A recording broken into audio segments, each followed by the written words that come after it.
For just a moment, everybody in the room, if you can hear me. Good afternoon. Thank you all for joining us. My name is Laura Smith, and I'm the chair of the Southeast Colloquium. And together with Ken Campbell, who is the chair of the Media and Civil Rights History Symposium, we welcome you here to the University of South Carolina. We have a great lunch planned for you. We just want to let you know a little bit about what's going to happen and what the order of events are going to be. Tag us on social if you get a chance. And a few notes about your meals. If you have a yellow ticket, that means you ordered a special meal. So please make sure to give it to the person who is working with you at your table so that they can give you the right plate so we can take care of that issue. Got a little feedback, if y'all could turn it down just a little bit. Thank you. So our plan for today is we're going to begin with a couple of welcomes and thank yous. And then we're going to talk.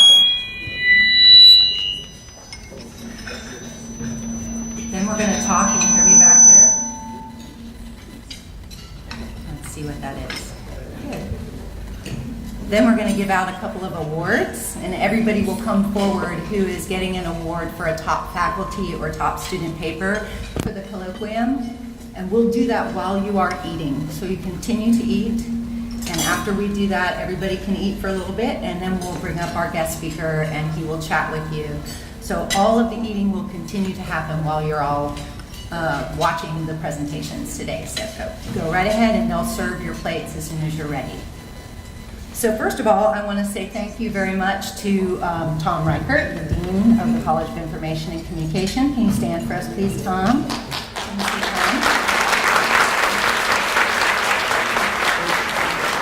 And thank you too to Bobby Donaldson, if you wouldn't mind standing.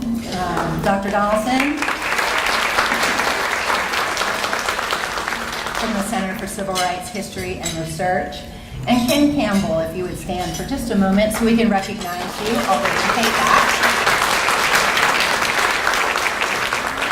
who I've been working with together for the last year to pull this all together. Also, if you're on the staff of University of South Carolina folks who have helped put this together, if you would please stand for a minute so we can thank you for your service.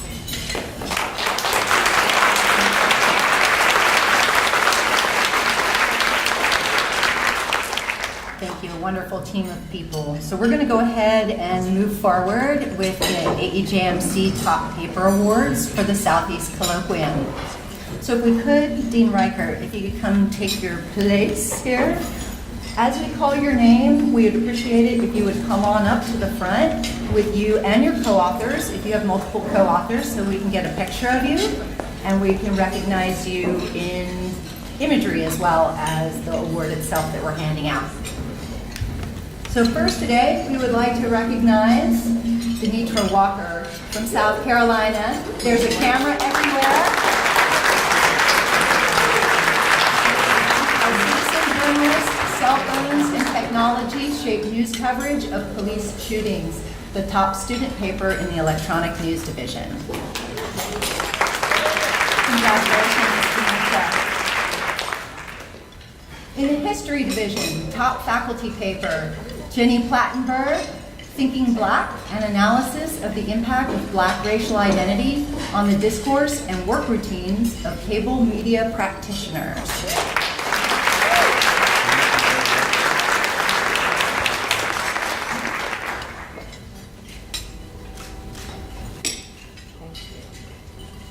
In the history divisions, top student paper, Daniel Hahn, South Carolina, The Coke Side of Life, The Religiosity of Coca-Cola Advertisements.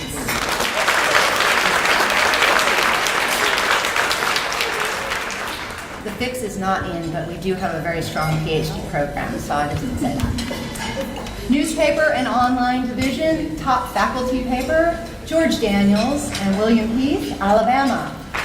Autopsy of Dow Jones News Fund's Advisor Update.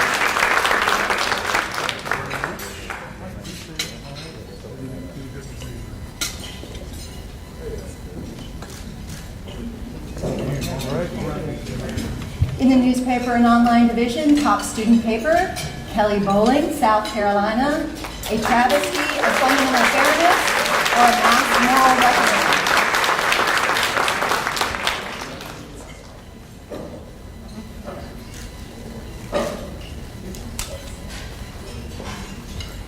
In the Law and Policy Division, top faculty paper, Jared Schroeder and Monica Chada, Southern Methodist, journalist, advertiser, or both, reevaluating legal distinctions between journalistic and commercial speech in the network era.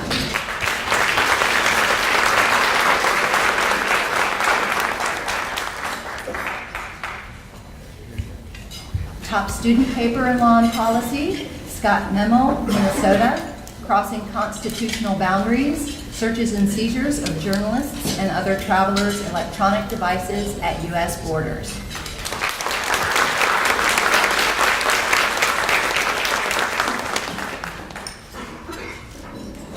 In the Visual Communication Division, top faculty paper, Tara Mortensen, Brian McDermott, and Khadijah Ijaz, South Carolina, Cost Efficient, Copious, and Not So Credible, an examination of the credibility of staff and stock photography.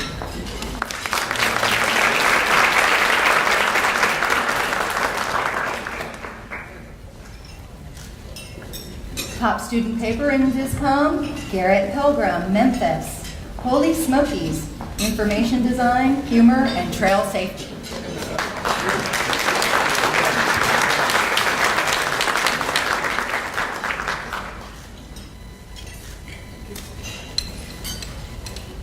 In the open paper competition, of which we had 68 submissions, that was quite a competition. Is Sahil Kim here? Sahil.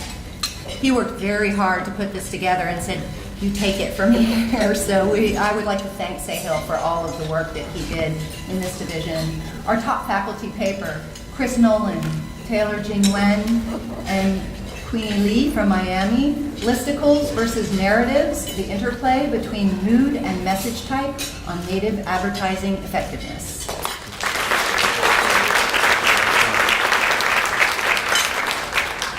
And top student paper, Nathan Towery and Nick Bazzelli, Alabama, Hurricane Information, How Government Agencies Use Twitter to Persuade Their Residents During a Hurricane.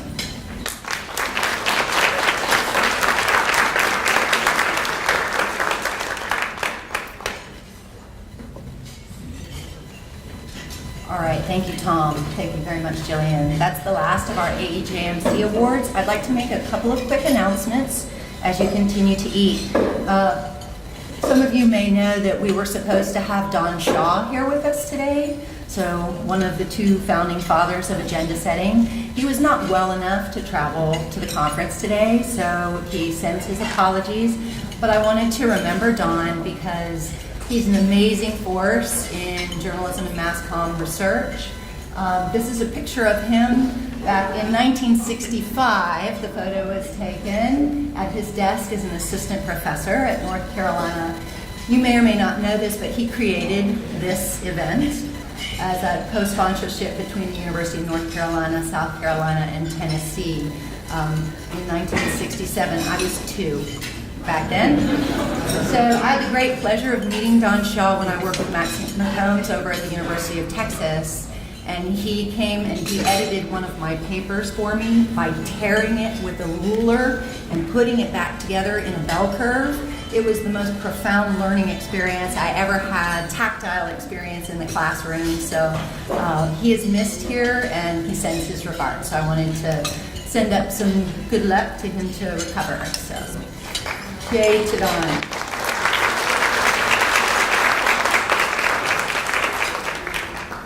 I'd also like to say congratulations to Gwyneth Mellinger. Gwyneth, can you stand, please? Gwyneth, thank you very much. Gwyneth Mellinger has won our FARA Award this year in Media and Civil Rights History Symposium side of the house. She will be doing a speech tomorrow from noon to 1:30 in the Halling Center, which is on the back side of our Thomas Cooper Library. I'll give you some information about that after our presentation today before we split and go in our 2 different directions. Okay? So congratulations, Gwyneth.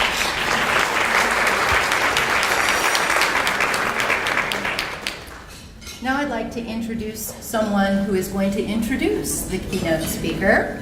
So as you know, Al Letson is our speaker for today, and I didn't want to have all the glory standing up here and doing awards, so I co-opted Ken Campbell into coming up here, and so he probably likes being up here about as much as I'm used to being up here. I'm a behind-the-scenes kind of gal. So if you will welcome Ken Campbell as he introduces our keynote speaker, continue to eat, and we will just move forward with both the keynote speech and our lunch at the same time. Okay? Thank you. Come on down, Ken Campbell.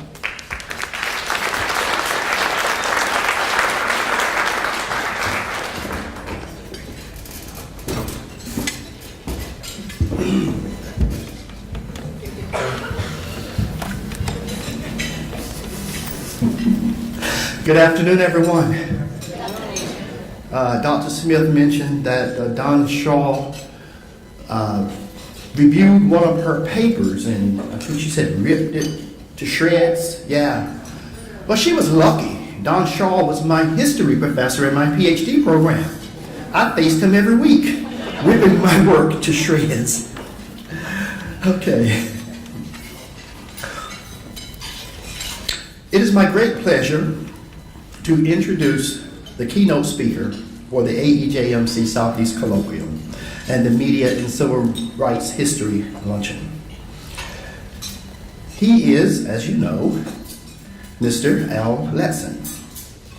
Mr. Letson is a former flight attendant, a comic book writer, a playwright, a performance poet, and an actor. He is also a journalist and a storyteller who uses multiple platforms to share his stories. Some refer to him as a Renaissance man. So now I know who I want to be when I grow up. He grew up in Orange Park, Florida.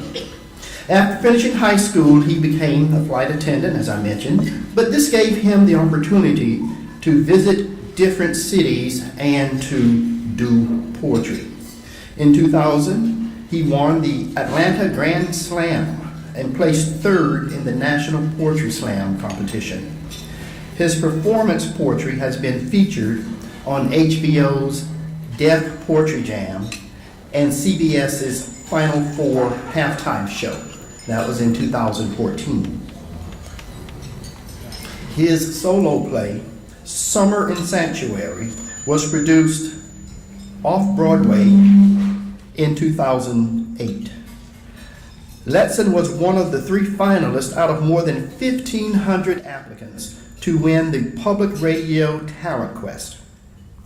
The Talent Quest is an effort by the Corporation for Public Broadcasting to find new voices and innovative programming to launch nationally on public radio.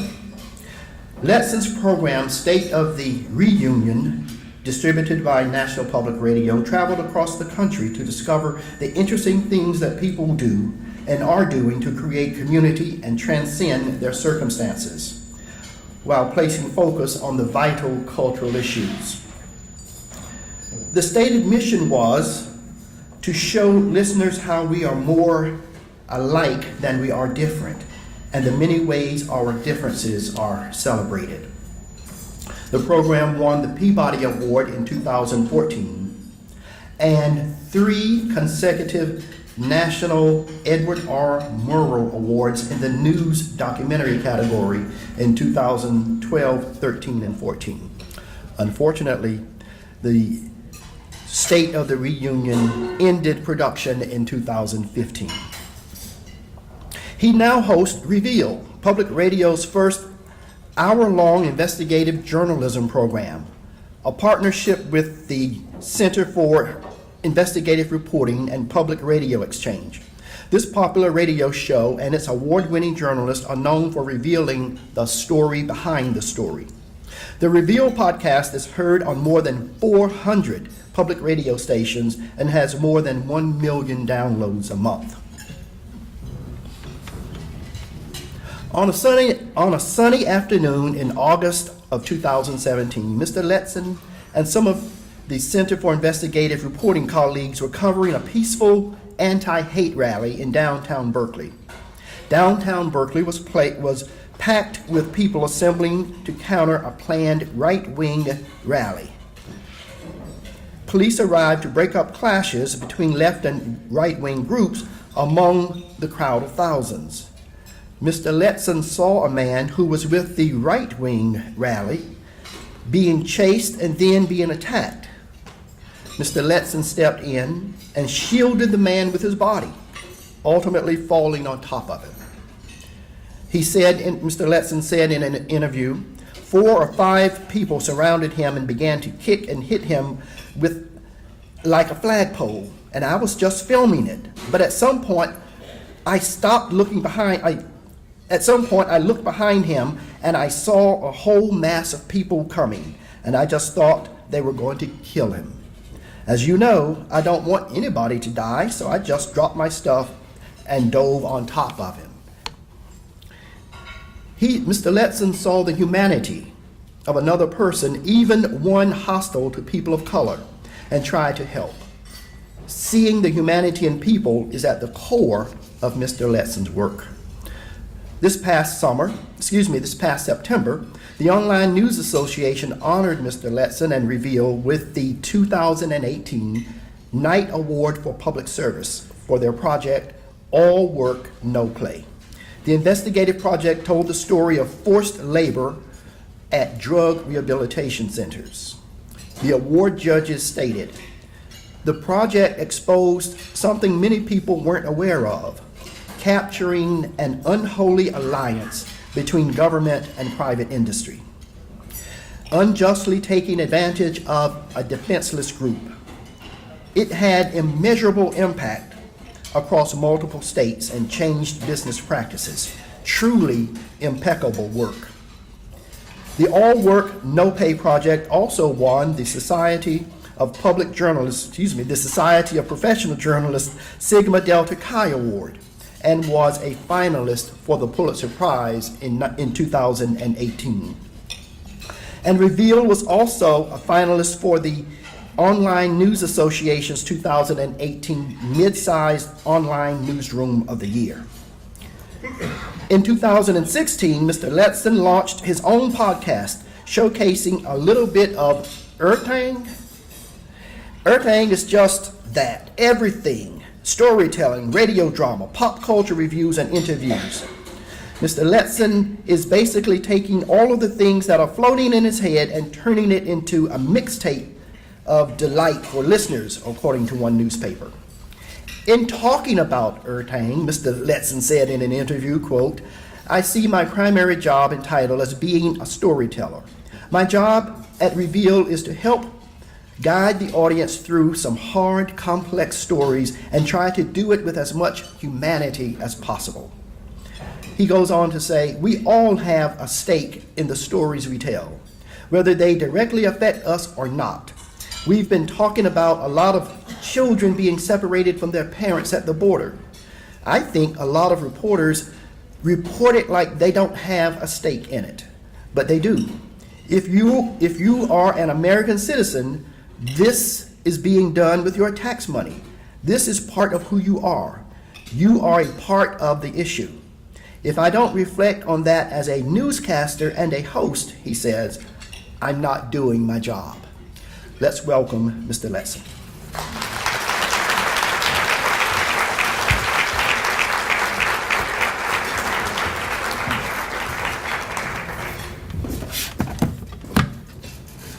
How you guys doing?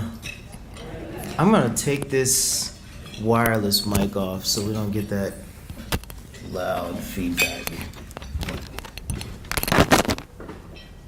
You guys hear me okay?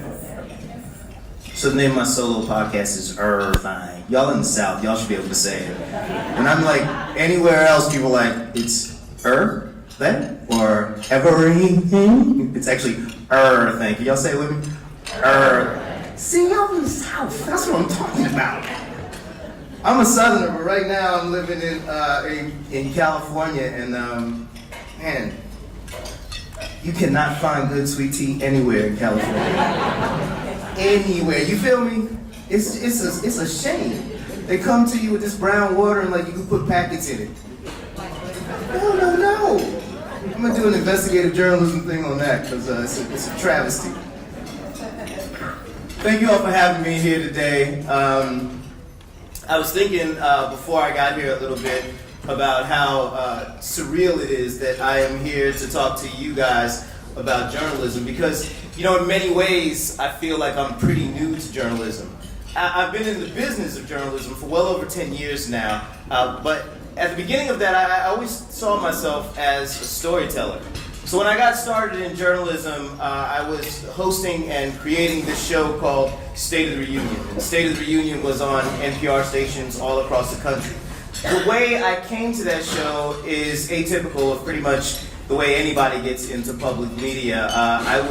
I won a contest from the Corporation of Public Broadcasting and the Public Radio Exchange, and they were looking for new shows, new hosts, new ideas, and I applied with this idea because I felt like a lot of the news that I'd been reading and seeing about America was told from the top down. And because of my career as both a flight attendant and as a performing artist, I felt like I was seeing America and how it worked from the bottom up. And I wanted to do a program that basically spoke to that. I think a lot of the big national problems that we hear about every day in the news, if you look around in your local communities, like people are figuring it out. When you're in your neighborhood, it doesn't matter much whether your neighbor is Republican or Democrat. Like you have a problem, you have to figure out how to fix it, and you go forward and you work it out. And so that was the idea that I pitched to them for State of the Reunion. And I remember recording my little demo tape that I was going to send in. I did it maybe an hour before the deadline was due. I turned it in, and then I just completely forgot about it. And 3 months later, they called me up and said that I was a finalist for this contest, and I didn't even remember that I applied. So I get into the contest, and I end up winning the contest. And so then they gave me a lot of money and told me to go out and make a program. They did not give me any guidance on how to make a program. I didn't know anything about doing the news. I didn't know anything about working in audio, nothing at all. I did get a list of some advisors that I should talk to about what it is that I wanted to do. And I went through the list and I handed it out to a couple advisors that I had to see who I should hire. And one of them focused on this gentleman named Taki Telenides. And they said, you should hire Taki because Taki will tell you no. And you need somebody to tell you no. And I think about that a lot when it comes to journalism, is that I did need someone to tell me no. Not no as in like, no, we're not going to do that, but no, the way you're thinking about doing this wouldn't actually work for what you want to get across. But let's think about what you want to get across and find a new way to say it. Find a new way to do it. And it opened me up to all these different opportunities. And Taki, and along with the people that I hired, also taught me about journalism.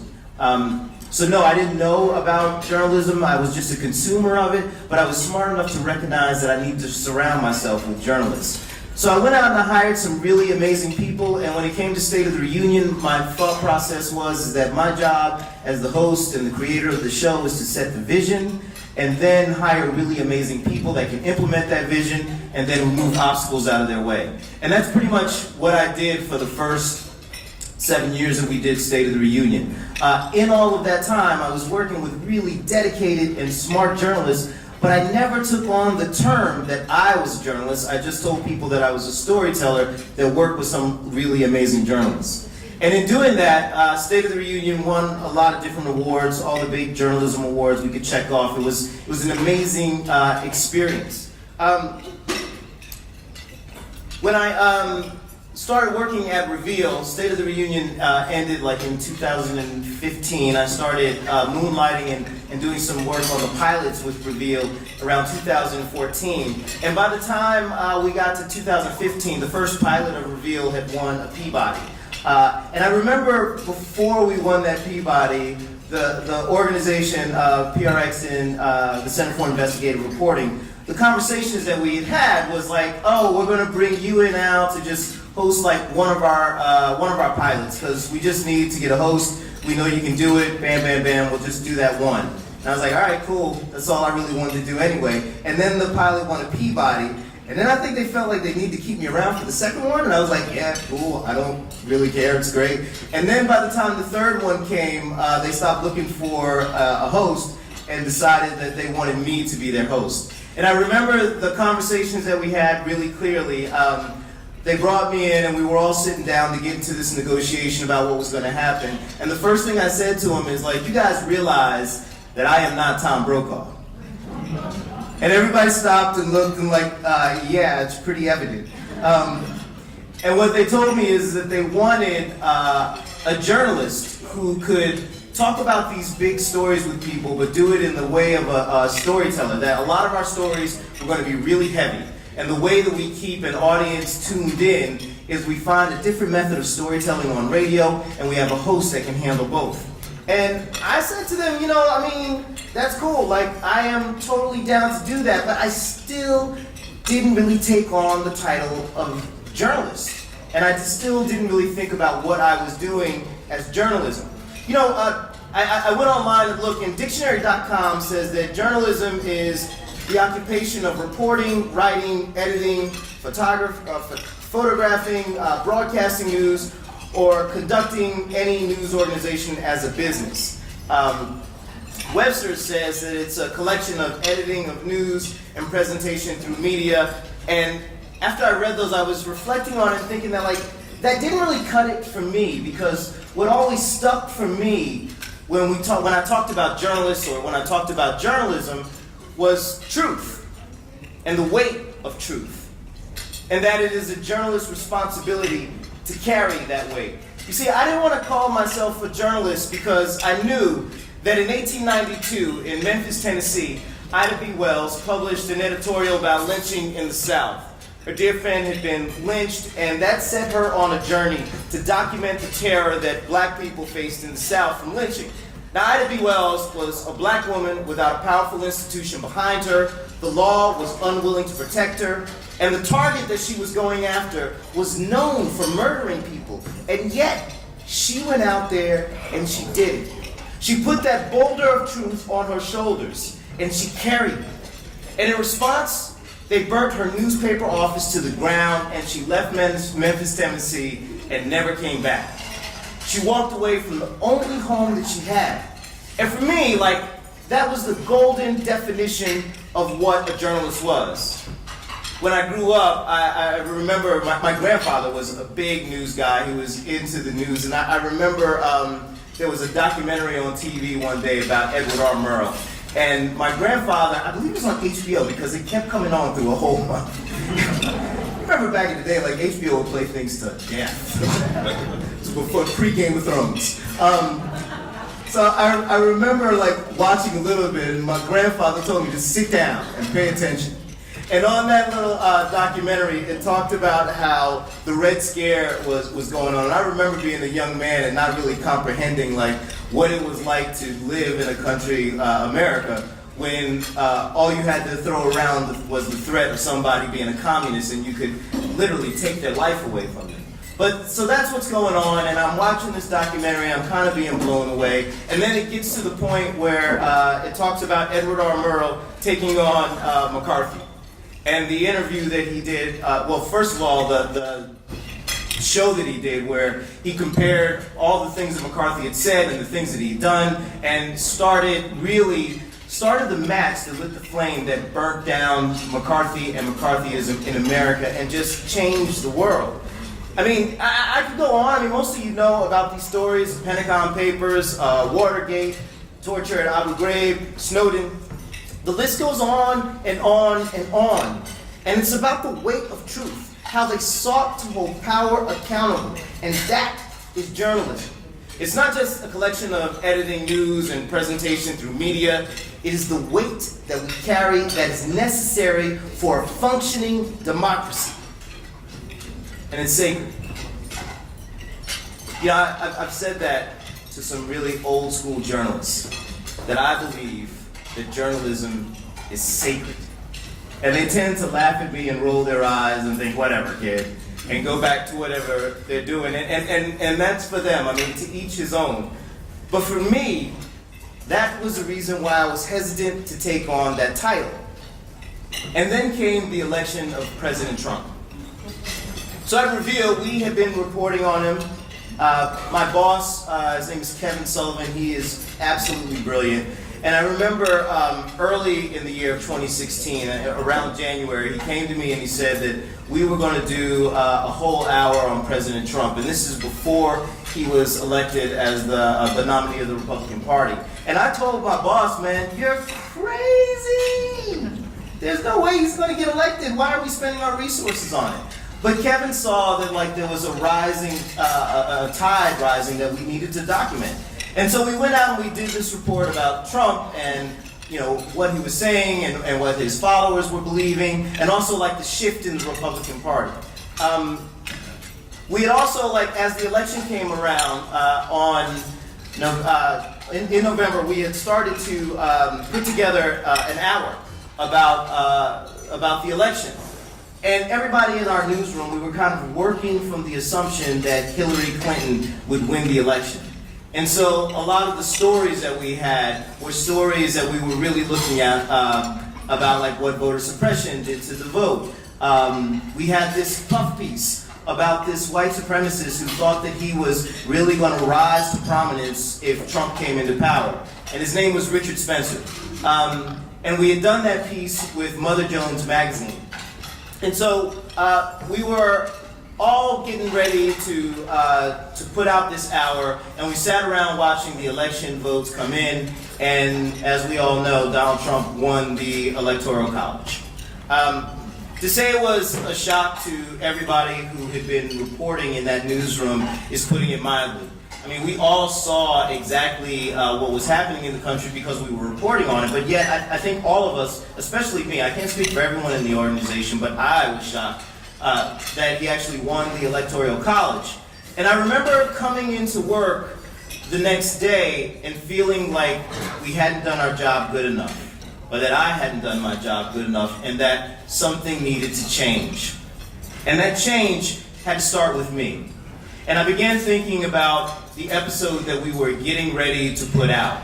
And we realized that we had to go back and rethink the whole process to really understand. Now, because we've done some deep reporting on President Trump prior to this, we had a lot of sources that we could go back to and talk to the people that we had interviewed before to see what they were saying. But then we had this piece in there that I wasn't really comfortable with when we first brought it up, and it was this puff piece about Richard Spencer, who was saying that like he was going to be in a position to like nudge policy a little bit.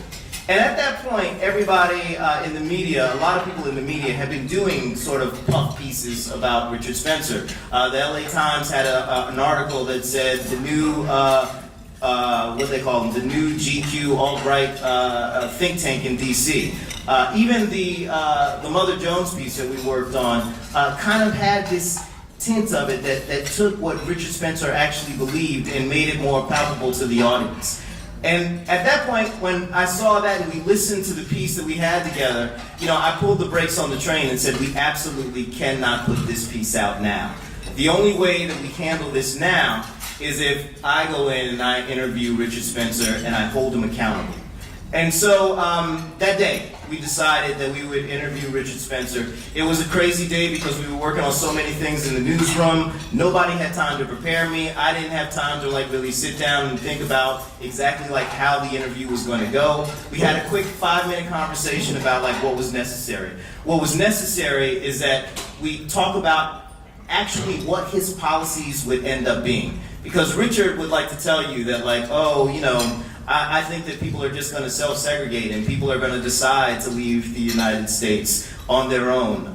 That basically ethnic cleansing would be polite. And I don't believe that ethnic cleansing is ever polite. And so we had to sit down, I had to sit down and have a conversation with him. In that conversation, it was apparent that Richard Spencer had no idea who I was, and also that he's not very smart. And once I realized those two things, then I thought, like, game on, let's go. And Richard Spencer and I had a conversation where I was polite, but I challenged him every step of the way. That every policy that he believed in was a lie. That what he was really doing was basically saying that he wanted to take America back just for white people. Black people would leave, Mexicans would leave, everybody would leave, and this would be an all-white nation. Now, there is absolutely no way that that's going to happen. Have you ever tried to take apart a soup after it was already made? Like, we're here. We're here, and we all have to figure out how to work together, or else we have no future. And I drilled him on that, and him and I got into, you know, I mean, we didn't argue, but I put him in positions where he couldn't back down, where he had nothing to say. One thing that Richard didn't know when we first started talking is that A, I'm a black man, and B, I'm a black man who has an adopted white child. And so every step of the way when he talked about that races are going to separate and be happy, I just asked him, so you're saying, like, I can't live in the same state with my child that I've raised since he was 6 months old? And he just didn't have any answers for that. That interview changed me, but it also changed Richard, I think, his trajectory, I would say. Not necessarily Richard himself, but trajectory of, like, how news organizations were reporting on it. No longer could anybody sit back and say that, like, oh, he's the slick GQ guy that has some different ideas. Now his ideas are out, open, and on the table. And to me, I thought, like, that's what journalism is all about. And also at the time, throughout the whole campaign, and still carries on today, President Trump continues to attack journalists. And I felt like if I am in the position where I am hosting a journalistic organization, a journalistic show, if I am doing these journalistic interviews, if I'm holding the powerful accountable, and I don't think that Richard Spencer is accountable or powerful, but I do think that Richard was in a position to affect policy. And if he's in a position to affect policy, then we need to know exactly what he stands for. And so in all of that, I realized that, like, I have to take on the title as a journalist. And I have to step up. And I have to carry that weight. And I think if we look at the way the media has been operating now, we need to apply those same questions to all the media that we consume, to all of the journalists and the journalism, and to each other, to ourselves, to think about, like, what we are doing. Because right now, make no mistake, journalism and journalists are in the crosshairs. And we have to answer that call. And everywhere you go, you hear, like, there's fake news this, fake news that. But I believe that real journalism is about the truth, whether people like it or not. So there's a lot of journalism out there that I don't think is actually journalism. I think it's entertainment. And I'll be the first one to admit that sometimes I'm down for a little entertainment. I'll be the first to admit that, like, there are commentators that, like, I never watch CNN a lot, but if I'm clicking channels, there are commentators on there that I love to watch body slamming people. I mean, not physically, but, I mean, when Angela Rye talks, I'm like, yes, keep going. But Is that journalism? Is the talking heads arguing with each other actually journalism? Does it carry the weight of journalism, or is it just throwing the weight around for entertainment purposes?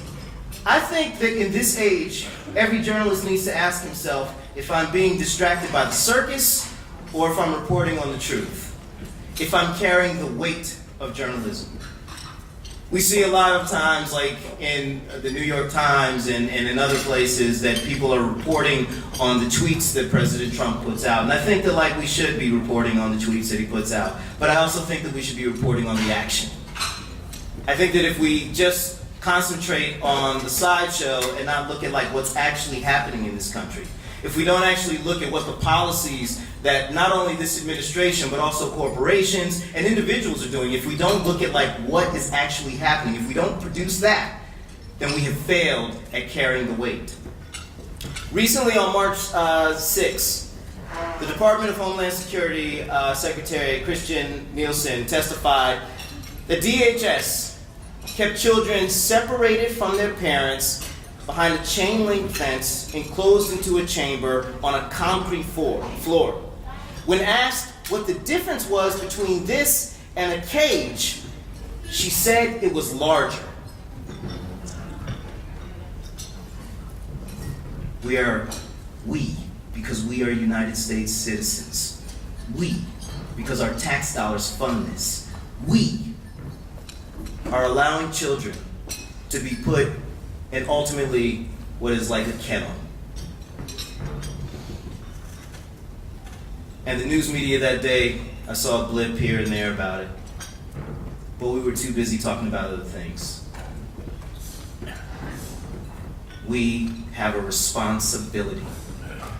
We have to carry the weight. Because if we don't carry the weight, nobody else will. That's why this job is sacred. That's why what we do is important. So while everybody's running around talking about his tweets, talking about Michael Cohen, talking about all this other stuff, which I would say a lot of it is important too, but the fact that we have children in concrete enclosures with gates around them that is a kennel is a stain on all of us. And we should all be ashamed. I am. What we do is sacred.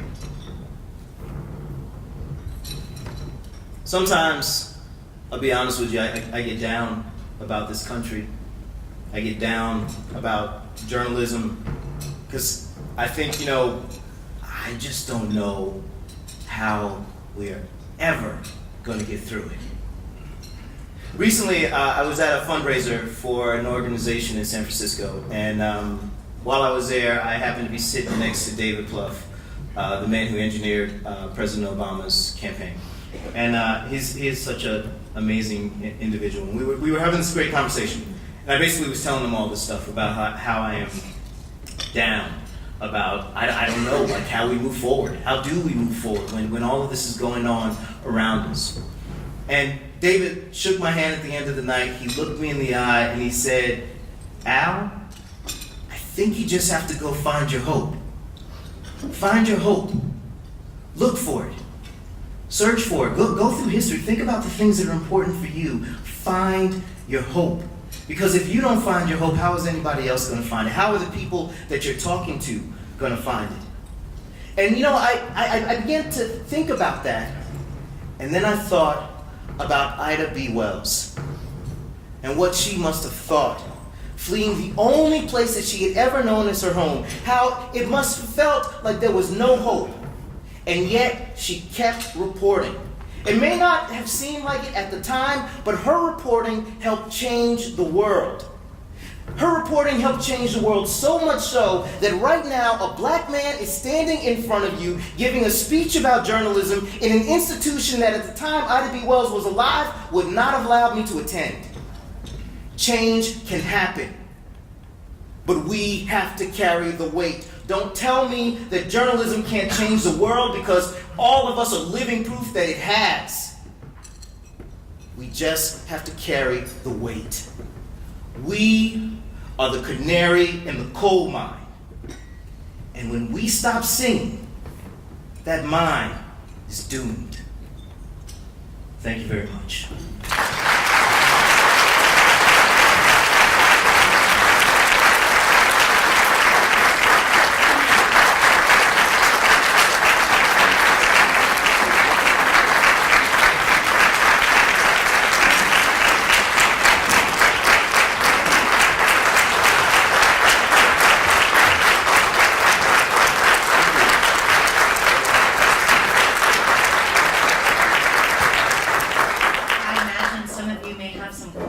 For Mr. Letson, so he's kindly agreed to answer them for you.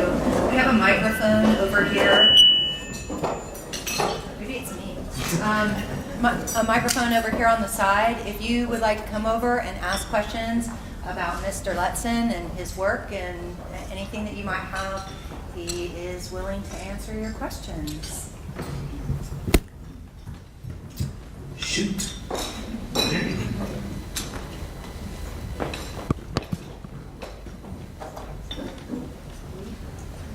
Hello, thank you for coming. My name is Seda Reed, and I'm at Arizona State University. And a question I receive from my students quite a bit is, what do we do after we've covered something? And we've learned all these things about it. What do we do when people either come directly and ask us, or they send us an email, and they want to know what they can do about it to change something? How do we direct them, keep them to that next direction? You know, that is a tricky question, because I get that all the time. And what I tell people to do is to research at local organizations that are working on these issues. I tell them if I'm working on something that has to do with the government, I tell them, reach out to your representative. But I don't ever, I try to be really careful. I don't want to be in the position of advocacy, because I think if I get into the position of advocacy, then the detractors use that as a way to silence you. And so I tell people that really clearly, that journalism is this tricky line, right? I am giving you tools to go out and advocate and change the world, but I can't tell you how to trim that tree. I can give you the tool, but you've got to figure out how to trim it. Thank you. Thank you. Hi, Tori Extra from Univ, Chapel Hill. Thanks to South Carolina for hosting us. So I think, those of us who've worked in the industry and now in academia, we hear you. We are with you in all of what you've just expressed, and many of us talking about these things over the years, clearly in the last couple of years. I think the thing that I've always struggled with is that the academy struggles with, if not also the industry, is how to communicate what we do to the public. And I'm wondering, because I think that maybe or is part of the success of what you do and what other sort of newer journalists do. They explain how they're doing what they're doing. And I'm wondering how you approach that, what you think about when you're telling stories. You tell how you've done the story. Yeah, I think that with Reveal, one of the things that we're thinking about a lot is how we tell the background story in social media. I'm really anti showing how the sausage is made on the radio, so to speak, but I do like doing it in social media and so forth and so on. And the reason why I don't like talking about how we did certain stories is because I'm worried that takes the focus off the actual story. For example, we did this story on the child separation. One of our reporters, Auda Begado, got a great tip and followed up on it and got all this really great stuff. And in reporting that story, her and I were doing a vocal session. There was this scene where she told me that part of the lease on the place that they've been keeping these children was that there couldn't be any loud noise or whatever. And so all I could think in my head was that you've got all of these children here and you're telling them they're separated from their parents, they're scared, and you're telling them to be quiet because you don't want your lease to go up. And it choked me up so bad that we had to stop recording. And she got choked up and we had to stop recording. they thought like, oh my God, that's like good audio, right? Like it's like a scene, it's like us going back and forth. And I was like, absolutely not, do not put that in there, because it's not about my pain, it's about these children's pain. And then the listener, because they know Al, identifies with me, blah, blah, blah, blah, blah. I told that story on Twitter because like I'm trying to explain to people how things are made and what we do, but I would never be okay with that being in the radio show. And so like I think that it's about finding the channels and making them work. I think that the reporting and the stories should always be the main line. But if you're on social media, which I think that like, you know, in the news industry today, like we all need to have like a strong social media voice, right? And I also think that like there's a trick, because, you know, you can get into the place where your social media voice can maybe feel like you're being partisan about things. And because like the only way you get traction in social media is if you actually have an opinion, right? So it's a difficult thing for news organizations. I love the Atlantic's Twitter, not the Atlantic, the ProPublica's Twitter feed. Like, they are brilliant at like coming with the facts, making it edgy enough that it grabs people in, but also being very careful about how they do it, you know? So keep sticking to those journalistic ethics. So I think that like explaining what you do is a great thing to do on social media. Yeah, absolutely. Good afternoon, Al. George University of Alabama. I'm interested in talking more about your interview with Richard Spencer. Sure. We struggle as journalism instructors today in conveying to our students who are learning about journalism, where does objectivity play in the process of gathering information? You made some really important statements about what you knew about Richard before you did the interview, but you also held him accountable for some of the answers. Where did objectivity play in that process? Sure. I think that like so objectivity is like so tricky these days. I would say a couple things. One is that like in America, if you think about it, in America, as long as we've been doing reporting, it's always been believed, basically the baseline, no one ever says this out loud, but this is the general perception, it's always been believed that if you're white, you can do a story about race because you have no horse in the race. And that is a lie. And so we have to understand that like all the reporting that we have had over the years that concern race has not been done from an objective place, has always been done from somebody in a position of power who looks down at people who are not in power and makes value judgments. And you can go through pretty much every newspaper in America from the time they started to right now and pick out places, plenty of places, where a white journalist has reported on race and it acts like it's this place of objectivity, but it's not. Because they are just as, we are all entangled with each other in America. We all have stake when we talk about race, we all have stake when we talk about class. We all have stake when we talk about climate change. We all have stake when we talk about these children that are basically being held in cages, right? So once we understand that like the idea of objectivity has been spoken to us in this way that is not real, and then we think about like how it applies, how we do a better job of applying it, right? So for me, the idea of Richard Spencer in my conversation was that I was going to give him a place to say what he had to say, and I was going to come back to him with facts every part of the way. I'm very careful about when I inject my personal story into things, but if my personal story is a metaphor that actually makes him be accountable to something, then I'm going to bring it up, you know? And so like, I believe that like, everybody carries who they are in every interview they do. Everybody, like I carry my blackness with me, white people carry their whiteness with them, and the way it comes out, it may be subtle, we may not see it, it may be something as small as saying that Mike Brown in Ferguson was no angel.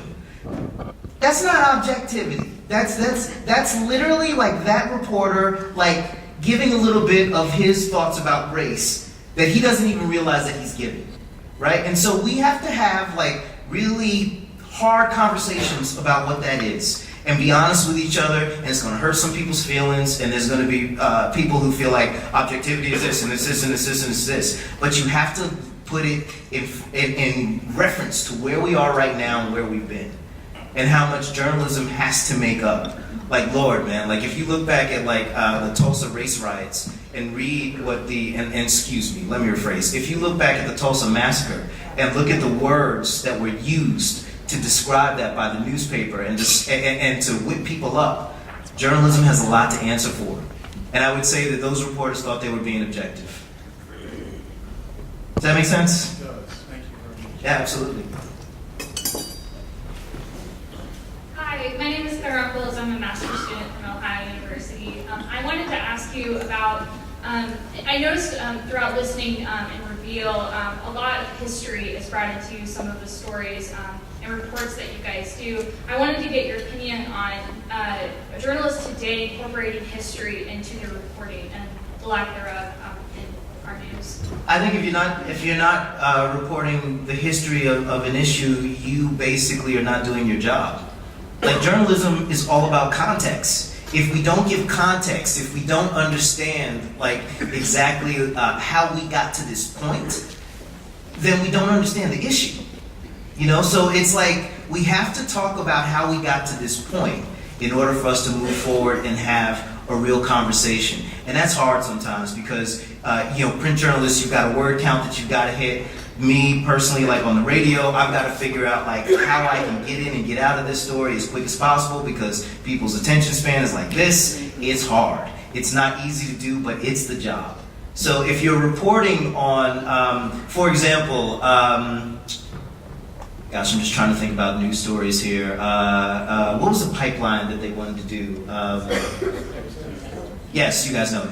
If we don't talk about like how the state has treated the indigenous population there for so long and why the indigenous people do not trust the state and do not trust the government and do not trust these big companies, then when our listeners get it, or when our readers get it, they just look at it and they go, oh man, why are they complaining about this? Like, it's not a big deal, it's gonna go underground, blah, blah, blah. We have to explain to them, they're complaining about it because they've continually been screwed and they're gonna continually get screwed. You know, so like we have to put that context in front of it. If we talk about the violence, this is one that drives me absolutely crazy. If we're talking about the violence that happens in Chicago, and we go on and talk about personal responsibility, but never talk about the state's responsibility, never talk about like why the violence in Chicago is actually happening. And the reason why violence is happening in Chicago is because of things like redlining and because of housing discrimination and things like urban renewal that literally kept people in one place and they couldn't get out. And this is what happens. This is what America does, right? If we do not talk about that, then all we're doing is we're regurgitating some story that you might hear on Fox News. You know, because they're not interested, a lot of Fox News programs are not interested in telling the deeper story. But we have to tell the deeper story. Those kids in Chicago, they deserve that deeper story to be told. You know, and the only way we make change is that we understand the forces that created what happened here. If we go into Chicago and the south side of Chicago and we have these grand ideas about how we're going to stop this type of violence and that type of violence and not think about like, well, are there any employers on the south side of Chicago? We did a story years ago about the heroin trade, and in a part of Chicago, the biggest employer that was there was the drug trade. People need jobs. We don't have those conversations though, especially when those conversations are about brown and black people. We need to bring context. Thank you. Hi, Gabriel Tate of Ball State University. You were talking about this idea of politics, this intersection between politics and race. Given this current conversation that's existing with Congresswoman Omar, how do you navigate how it's being framed? I think that it's being framed, like honestly, I think a lot of the way it's being framed is being framed by access journalism. I think a lot of journalists want to be able to have access to a lot of politicians, and when those politicians spin a story, they go with that spin because they want to maintain their access. And I think that I think that journalism has harmed that situation immensely because we're not reporting like the facts. We're reporting what so-and-so said and so-and-so said and so-and-so said, but not what was actually said.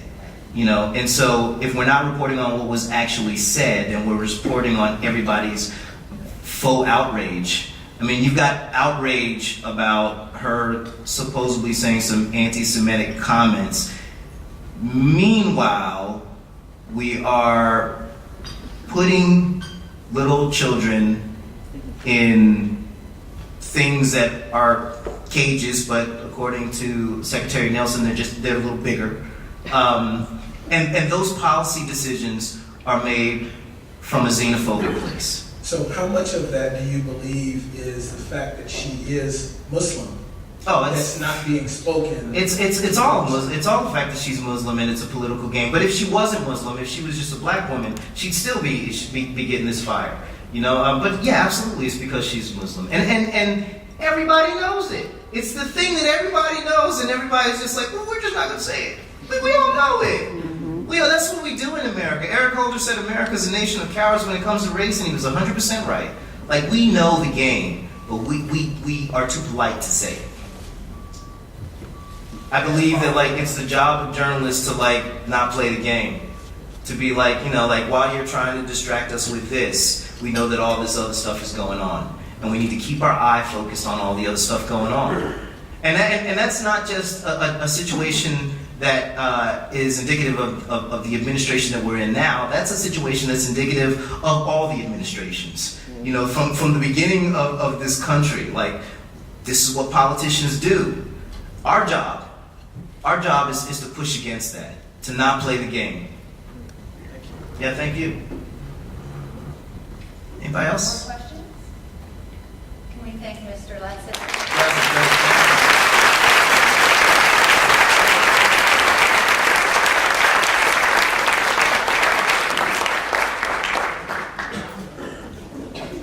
Thank you all so very much for coming today. We do have a few more announcements before we go in a few different directions here on campus. Before we get to that, I do want to put in a plug for my mother, and I know this is strange, but they are videotaping.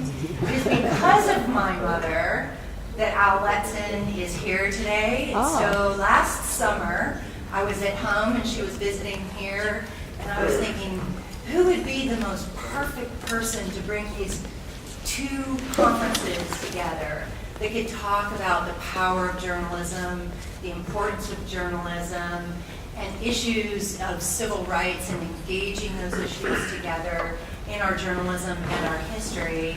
You know, it's not any one person that can do that often. And so we were chatting and we were talking about some ideas, and she says, you know, you really should see if you could track down Al Letson at Reveal. He's my guy.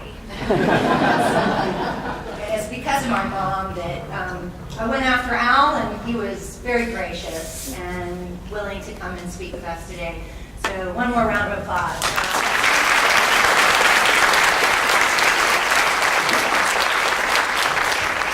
And a little round of applause for my mother. Now with an announcement, I'd like to ask Jennifer Greer to come up really quick, and then we'll do a couple of other things. Come on up, Jennifer.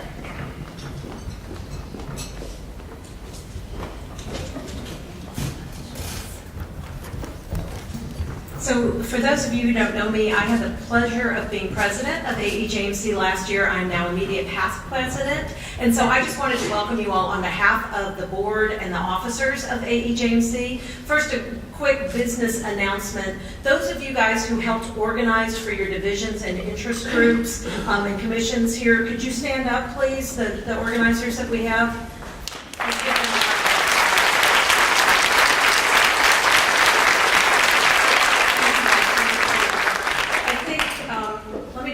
question. How many of you, this is your very first AEJMC event that you've come to? Okay, so those guys who are members, look at those hands and talk to them afterwards. I was very confused when I first started at AEJMC as a graduate student. I gave my very first paper ever at the Southeast Colloquium in 1994, which was in Savannah. Anybody else was at that conference? So I'm really old. So, but it was such an amazing experience, but I didn't even understand how AEJMC worked. One of the platforms that I had as president was strengthening our divisions, interest groups, and commissions. Actually, half of our members are not members of a division, interest group, or commission. The divisions, interest groups, and commissions are why you're here today, because they put on this event.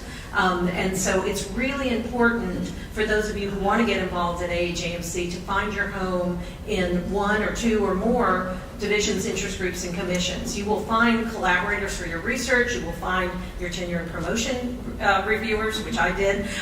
You will find lifelong friends by getting involved in those divisions. If you guys had a paper accepted from a division here, please, when you're going to do your membership, check that box. For graduate students to join AEJMC, it's only about $50. For most divisions and interest groups, it's either free or very low cost for a graduate student to join. And so it's really important, I think, that we get involved and we support our divisions and interest groups. I did want to invite you all to Toronto, August 4th through the 7th. That will be our national convention. If you have presented a paper here, you can submit it to the National Convention on our April 1 deadline. So that we've got special dispensation for our regional conferences, that anything that's done at either the Midwinter or the Southeast Colloquium can be revised and then submitted to the national conference. So I hope you guys will take good feedback from your discussant and the questions that you get in your sessions as you're presenting your paper, revise your paper and submit it to the Toronto Convention. And I hope to see many of you in Toronto. Thank you so much.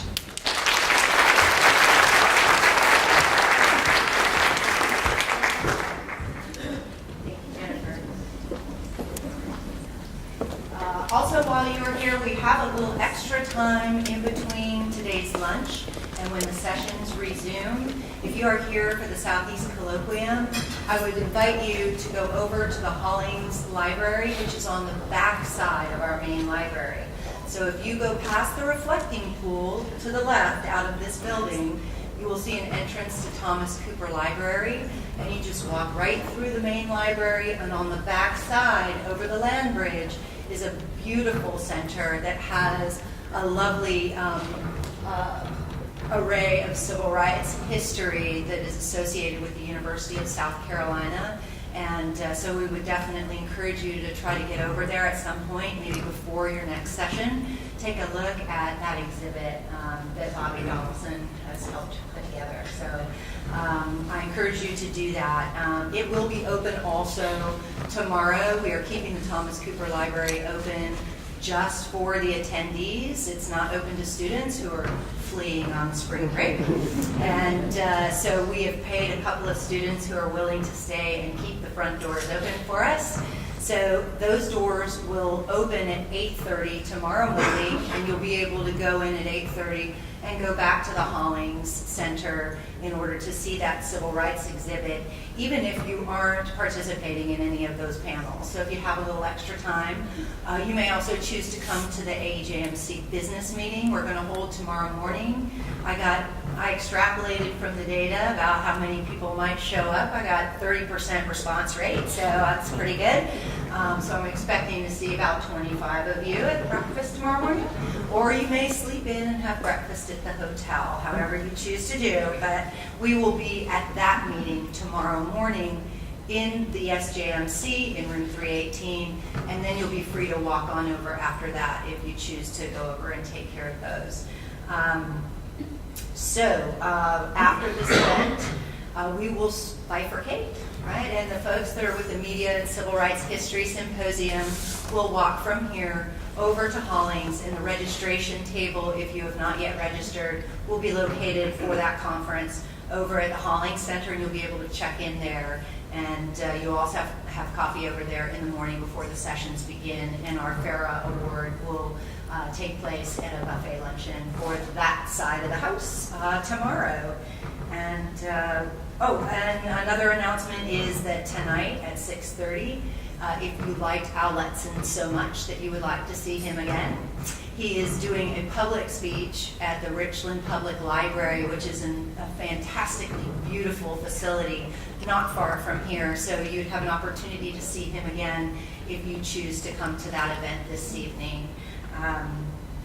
So I believe those are all of the announcements that I have today. We One more. welcome. One more? Oh. I'd like to acknowledge Dr. Smith's very detailed hard work in putting the conference together. So let's give her a round.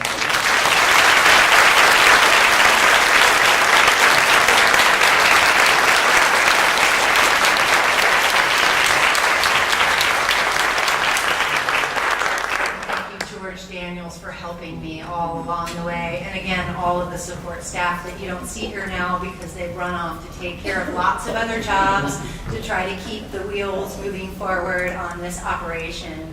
So again, we welcome all of you to the Media and Civil Rights History Symposium, those of you who are just arriving, and we encourage you to stay and enjoy all of the scholarship that we have to offer for the rest of the day for the Southeast Colloquium, and welcome to the University of South Carolina. Thank you. It